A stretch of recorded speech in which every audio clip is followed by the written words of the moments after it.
E aí, pessoal, beleza? Espero que estejam todos bem.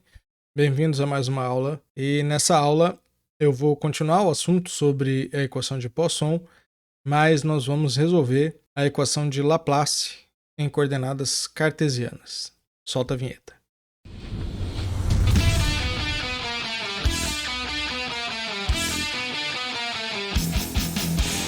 E hoje eu pretendo resolver a equação de Laplace em coordenadas cartesianas, né? Esse vídeo não vai ser muito longo, é razoavelmente fácil de se fazer. Sem mais delongas, vamos lá.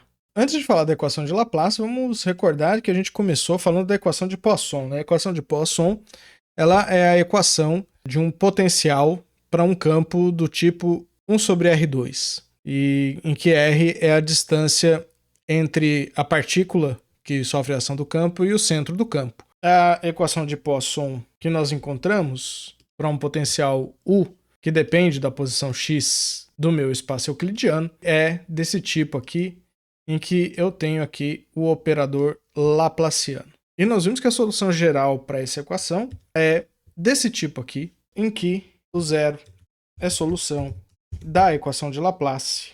Nabla ao quadrado de U0 é igual a zero. No vídeo passado nós vimos essa parte da solução, que é a solução particular que nós encontramos através do método de funções de Green. A função de Green do operador laplaciano é 1 sobre módulo de x menos y. Portanto, essa solução geral aqui não tem uma forma definida em razão das condições de contorno. Mas a primeira coisa que a gente tem que fazer é analisar essa solução aqui, que é a solução da equação de Laplace. Então, a ideia hoje é resolver essa equação aqui. Primeiro, vamos ver, vamos supor que nós estamos em coordenadas cartesianas. E aqui, só para facilitar, minhas coordenadas cartesianas no vetor posição x, coordenadas x, y, z. Então, nós temos também o operador laplaciano em coordenadas cartesianas, que ele é dado simplesmente por d dx derivada segunda, mais ddy derivada segunda, mais ddz derivada segunda. Então, a equação de Laplace para o zero, e aqui o zero é um potencial que depende das coordenadas x, y e z. Bom, como o operador laplaciano em si ele é totalmente separável, eu tenho uma parte que só depende da derivada em x, uma parte só depende da derivada em y, uma parte que só depende da coordenada z, naturalmente vamos usar a separação de variáveis. E nós vamos supor que o zero de x, y, z possa ser escrito como um x da coordenada x vezes um y da coordenada y vezes um z que depende só da coordenada z. Quando isso acontece, eu substituo essa forma na equação de Laplace. Então aqui eu vou ter x, y, z, x, y, z, x, y, z. Como o y e z não dependem de x, essas duas partes da solução são constantes para essa derivada. A mesma coisa acontece com x e z nessa derivada. E aqui isso acontece com x e y. E aí eu vou supor que eu estou num domínio em que x, y e z são diferentes de zero, a menos de pontos isolados. Se x, y e z forem iguais a zero em uma porção grande do domínio, eu não posso utilizar esse domínio para fazer o que eu vou fazer agora. Porque o que eu vou fazer agora é dividir essa equação pela solução completa, o zero. Então eu vou dividir por x, y, z. Quando eu faço isso, vou copiar e colar. Y e z são diferentes de zero, posso fazer isso aqui. X e z também posso fazer isso aqui. E aqui, o caso de x e y. Então eu tenho essas equações aqui dessa forma. Quando eu tenho essa situação em que eu tenho três termos somados, cada uma dependente de uma variável, esse primeiro termo depende só de x, esse segundo termo depende só de y e esse termo aqui só depende de z, a única forma dessa soma ser igual a zero é que esses três termos não dependam nem de x, nem de y, nem de z. Então esses três termos são constantes. Ou seja, eu tenho aqui duas constantes para a equação de Laplace. E essas duas constantes eu vou chamar de alfa e beta. E eu vou fazer assim, bom, a escolha é minha, né?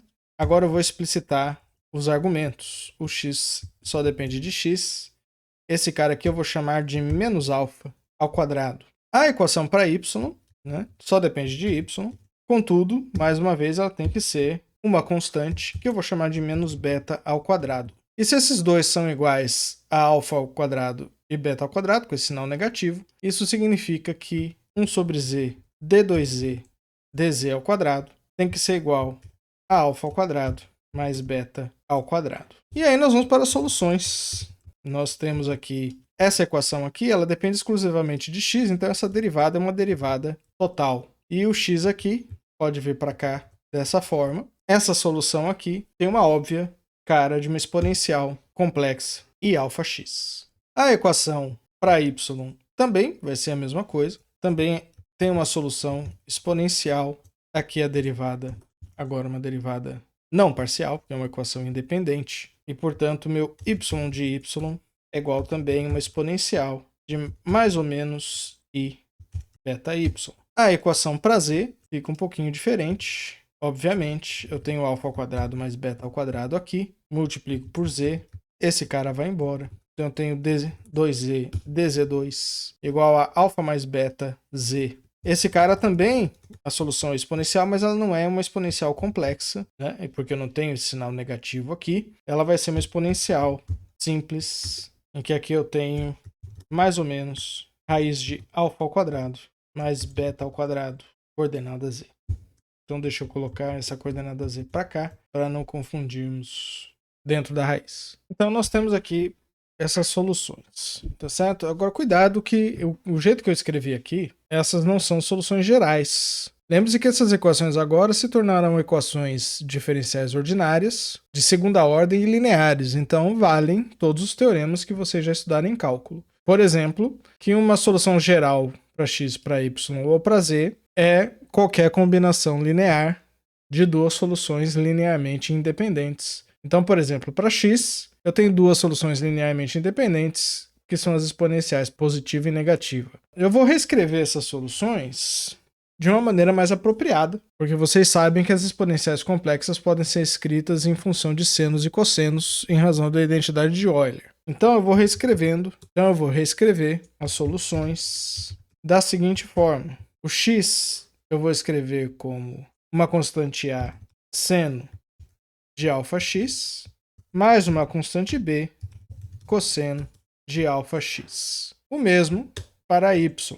Então, y eu tenho a seno de beta x. Vamos colocar aqui um c, né? Tenho c e d cosseno de beta x. No caso de z, eu vou deixar essas soluções do jeito que estão e vou colocar um e exponencial de raiz de alfa ao quadrado mais beta ao quadrado, z, mais uma função f, e de menos raiz de alfa ao quadrado mais beta ao quadrado, z. Certo? Então, essas soluções acho mais conveniente nós escrevemos dessa forma aqui.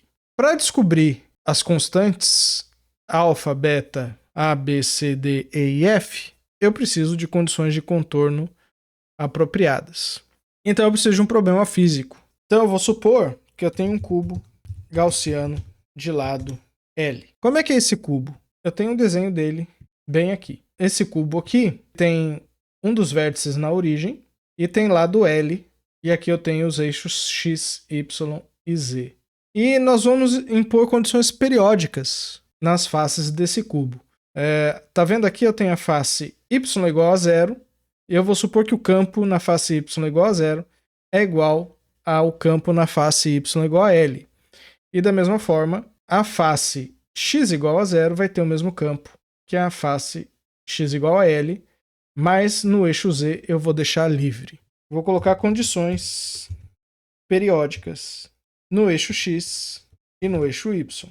Quais são essas condições? Eu vou supor que o u0 em 0, y e z, ou seja, em x igual a 0, tem que ser igual ao u0 em L, y, z. Face x igual a 0, face x igual a L. E vou supor também, a segunda condição periódica, que o u0 em x, 0, z seja igual ao u0 em x, L, z. E o z vou deixar livre. O que isso vai significar? Isso vai significar, de acordo com a primeira condição, no caso da solução x, que o x de 0 tem que ser igual ao x de L. Quem é x de zero? X de zero é A seno de zero mais B seno de zero. Seno de zero dá zero e cosseno de zero dá 1. Portanto, x de zero me dá a constante B. E o x de L vai ter que ser igual a seno L mais B cosseno L. Isso aqui tem que ser igual a B, em razão das condições periódicas de contorno. Portanto, aqui eu preciso que o A seja igual a zero e que o cosseno de alfa L seja igual a 1. Quando é que o cosseno é 1? O cosseno é 1 quando o ângulo é 0, 2π, 4π, 6π, ou seja, qualquer número par associado a π. Então aqui eu tenho que alfa tem que ser igual a 2π vezes um número inteiro dividido por L. E eu vou chamar esse cara aqui de alfa n, porque ele vai depender de um número inteiro, que o n, aqui no caso, é um número natural, certo? Então eu descubro que o A tem que ser igual a zero e que o alfa é um múltiplo de 2π, certo? Portanto, aqui eu já tenho uma solução para x que obedece a essas condições de contorno. Meu x de x, o A tem que ser zero, esse cara tem que ser igual a B cosseno alfa n de x, em que o alfa n é 2nπ sobre L e o n é um número natural. Se eu fizer a mesma coisa para y, eu vou encontrar, y vai obedecer a mesma condição de contorno, vou encontrar que c tem que ser igual a zero, d fica livre e que o beta tem que ser igual ao múltiplo de 2π. Mesma coisa. Então a solução para y implica em y de y igual a d cosseno. Agora vou chamar esse cara de alfa m de y. E aqui nesse caso, o alfa m é o beta. E esse cara ele tem que ser igual a 2mπ sobre L. E aqui um m também é um número natural. Ao invés de escrever beta, eu escrevo alfa m e alfa n. Cada função dessa é uma solução linearmente independente, tanto para x quanto para y. E os seus coeficientes, por enquanto, são livres. Eu preciso de mais condições de contorno. Lembra que a solução geral é um produto. Vamos falar da solução para z. A solução para z, como eu não tenho condições de contorno, é livre. A única coisa que eu vou fazer por enquanto é alfa quadrado mais beta quadrado raiz, eu vou chamar de gama mn. E aqui eu vou ter menos gama mn, certo? Quem é gama mn? São constantes que dependem de dois números naturais. Isso é alfa m ao quadrado mais alfa n ao quadrado, que eram alfa e beta, né, ao quadrado. E esses caras aqui, claro, eu vou ter 2π sobre L, m ao quadrado mais n ao quadrado. Esses são os coeficientes que vão na solução z, certo? E agora, só para especificar um pouco, senão z vai ficar geral demais, eu vou colocar uma condição de contorno para z. Essa condição vai ser a seguinte, que o z de zero é igual a zero. Se o z de zero é igual a zero, isso significa que essa combinação linear e mais f é igual a zero. Ou seja, o e é igual a menos f, portanto, minha solução toma a seguinte forma, menos e exponencial. Eu venho aqui, coloco o e em evidência, o e é uma constante qualquer, z de z, e na gama z menos e na menos gama z é o seno hiperbólico de gama mn z, certo? E aí eu posso construir a solução geral. A solução geral é o que eu chamei de o zero. É uma função de x, y, z, que é igual a x, y, z. É o produto das soluções das três equações.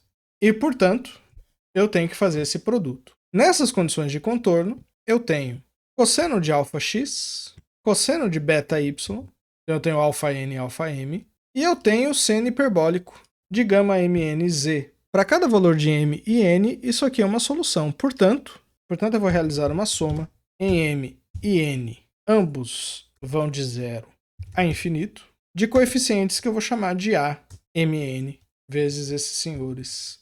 Então, nesse problema do cubo, em que eu tenho condições periódicas para x e y e uma condição para z, eu tenho a solução mais geral possível é uma soma infinita desses termos.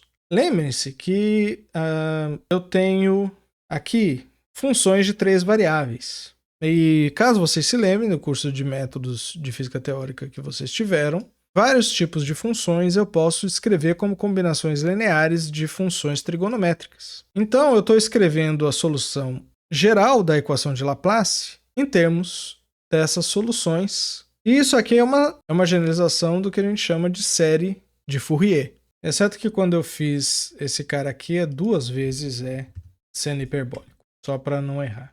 Agora, essa solução aqui tem um problema. Mesmo ela não pode ser física.